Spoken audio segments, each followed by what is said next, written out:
बापा आनी बजार छेना। मामा कहला झियो छेना खाइबू। मु कहली छेना के खाली खाइब, छेनार जदि टिके मिठा बनै दियंतु ताहले भल हुअंता। संगे संगे मामा ग्राइंडर रे छेना को आनिला। छेना रे चीनी, मिल्क पाउडर आ क्षीर पकेई ताको गोटे ग्राइंडिंग कर देला।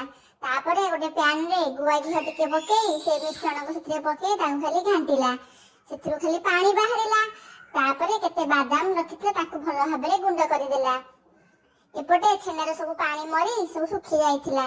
तापरे गोटे टिफिन रे मामा ताको ढाली ताको चारिपट समान भाबरे कर देला एवं ता ऊपरे से जो कटा जाइथिला बादाम गुडी को सजाई रखि देला।